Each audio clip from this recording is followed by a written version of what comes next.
বন্ধুরা প্রচুর সমাগম হয়েছে এখানে, গুটি গুটি পায়ে সবাই চলে এসছে।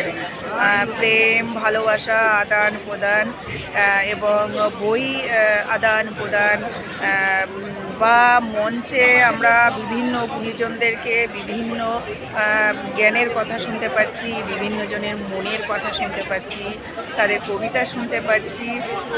এছাড়া এখানে খাওয়া দাওয়া, আড্ডা, গল্প, হ্যাঁ অনেক দিন অনেক বন্ধুদের সঙ্গে দেখা নেই, তাদের সঙ্গে আলাপ হচ্ছে। বেশ খুব আমেজে, শীতের আমেজে এই কুয়াশাচ্ছন্ন সুন্দর সন্ধ্যায় আমরা সব সমাবেত হয়েছি একসঙ্গে।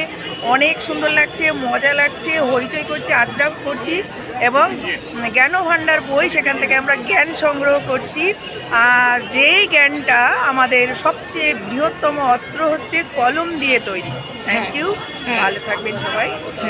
আলোর পত্রিকা নিউজ চ্যানেলে ইন্টারভিউ দিয়ে কেমন লাগছে? অসম্ভব ভালো লাগছে, আমাদের দিদিকে তো তুলনাই হয় না, দিদিকে পেয়ে খুবই ভালো লাগে।